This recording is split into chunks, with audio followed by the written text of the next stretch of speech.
Good morning. Today I want to continue this dialogue that we've been having about where does this sense of self or me at the center of my experience, where does it come from? Now in the last talk we talked about the egoic sense of me, the personal perspective that we cast out upon the world, the lens that we look through from a personal perspective that flavors our perception of reality, the conditioned state of being that we create over the course of a lifetime and beyond if you wish, that is not permanent, that we realize is constantly changing, and that the way I feel, which is right at the heart of my perception of who I am or what I am, is constantly changing. So we've established that the egoic sense of self is an entirely conditioned phenomena, most definitely not inherently part of us, but something we are adding to our experience. But then beyond that, we hear teachings where we're taught that there is a fundamental essence to our being, a big self. We might call it soul. It's called all kinds of things in all kinds of spiritual traditions, many of which would suggest to us that this pervasive, ever-present witness at the center of my experience is the primordial essence of being. Now, I would like to clarify this point. The Buddha was extremely erudite in the way in which he explained where the sense of self comes from, and in pointing out why it is not inherently there. Even that always in the background there seems to be, when I stop and look deeply, this witnessing presence. That is my soul, we're told. But this witnessing presence, or the sense of I as the witness, is also a conditioned process. It is part of the mechanism by which consciousness arises through us within our field of perception, and that there is something more fundamental than that. So where does this witnessing presence come from? In order to understand that, we need to understand the mechanism by which consciousness arises in every moment. So we have our active cognition. I'm seeing, hearing, smelling, thinking things. All of which creates a landscape in which objects, what I see, what I hear, what I feel, what I think, they're all objects appearing within this ground of awareness. Now, where does this ground of awareness come from that knows that I'm thinking, that knows that I'm seeing, that watches myself seeing? This, we are sometimes told, this ever-present witness, we're told, is an immortal ground to our being. Now, the perception of I within the experience is arising as you register in awareness the impression at your sense doors and the way your mind, your active mind or conscious mind, has reacted to those impressions. That impulsion registers somewhere. The Buddha calls this bhavanga. It translates as life continuing, that streaming consciousness that lands the experiences and the impressions around them and accumulates those impressions as our conditioning, which we talked about in the previous talk. But as this bhavanga consciousness arises to apprehend the experience of what's going on around me and the thoughts and reactions I'm adding to it, this bhavanga consciousness that we perceive to be ever present itself is conditionally arising. When you stop and concentrate very, very, very deeply upon what's happening in that moment, And the only way you can see it clearly is the moment that you emerge from a state of deep absorption or samadhi, when there is no bhavanga consciousness arising, and watch the arising, the first moment of arising after that, when a sense of me returns. In a true state of samadhi, there is no witnessing presence. There is no sense of I. That is the flavor of absorption or samadhi, that the knower has merged with the known and the knowing process, and that only the experience remains. Why is it that when we're in a state of true samadhi, there is no sense of self, the big self, even that witnessing presence is gone, and the moment we emerge from it, there it is at the background, apprehending again, landing all the experiences.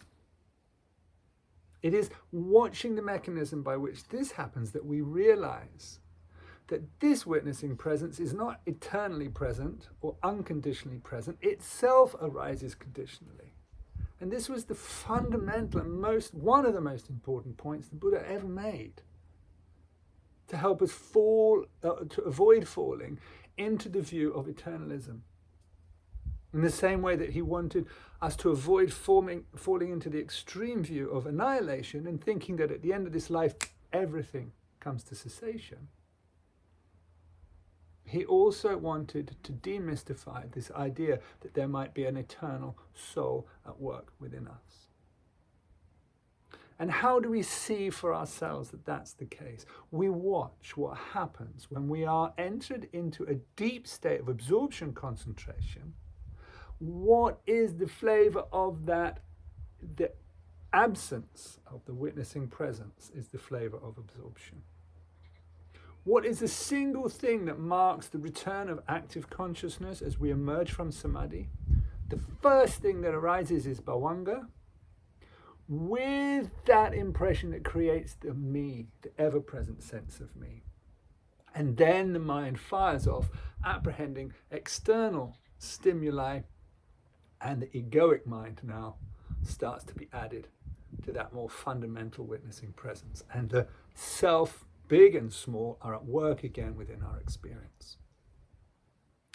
As we emerge out of this maelstrom of reactive states and we become equanimous so that we are not disturbing our heart base by reacting, the egoic sense of self shrinks and becomes quieter, the mind becomes quieter, the I maker and what I'm adding fades. When we are truly equanimous, the I maker fades and only the witnessing presence remains. But this witnessing presence itself is only arising because bhavanga is arising, and within bhavanga is the mechanism that creates the sense of this ever-present me, which we will have to explain carefully a little later.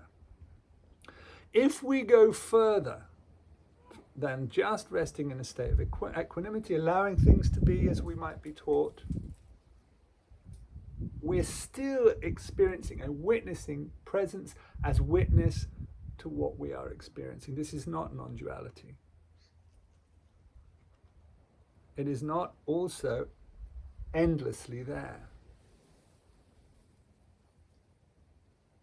If we become absorbed, we enter into a state of samadhi and become concentrated on anything.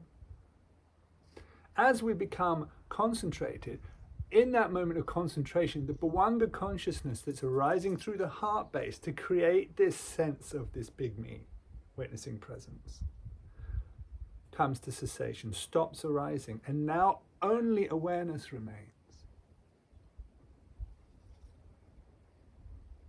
Now that, we could say, is a non-dual state, because there is no witness to the experience that separates us from the experience. There is only the experience. And in that moment, maybe, of course, whilst we're in that state of samadhi, we don't review it because that is an active state of mind, and all active states of mind have ceased. But as we emerge from that experience of absorption or samadhi, look back or review it, we recognize the single flavor that brought that sublime state of peace and grace and ease was the total absence of any sense of me in the center of my experience. And through this, we come to recognize that there are two aspects of self, both of which are occasionally there, but not inevitably there. In the next talk, I shall explain how that deeper sense of self is created through what the mechanism by which our unconscious mind arises, and how that actually changes one life to another. And it is not an endless, continuous, unchanging sense of self.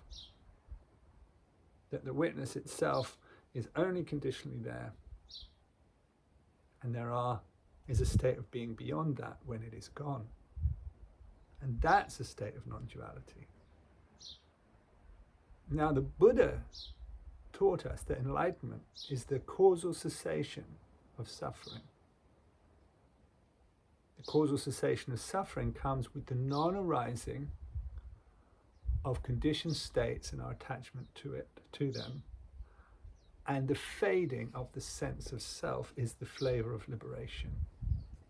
So it's not that only the witnessing presence remains, because whilst the witnessing presence remains, I'm witness to the experience. Unless, of course, I turn inwards upon the witnessing presence, and that's all I'm experiencing. But there is a sense of I there, which many traditions would call our eternal being or our soul. Profound though it is, and deeply so, it is not the fundamental ground of consciousness or being. Awareness, naked, clear, sky-like, vast, within which the experience is the awareness. Awareness is the experience, no separation, no me as the experiencer, no witness. We call this Dharmakaya. And this is the absolute ground of being, within which everything is displaying itself, even without the sense of you as the witness. Because one day, you won't be there. You will have entered back into that ground where you are just one with all and no sense of being one. Just one. All right, now, this is not easy to grasp, but this is so key to untangling this tangled knot of spiritual views so we can see clearly, not through speculation. We can absolutely break down the factors, the architecture by which our conscious experience of life is arising, so we can see what this experience of life is in all its amazing wonder. So I hope that clarifies. In the next talk, we'll talk about Bhavanga, the unconscious, and where the big self originates. All right, thank you.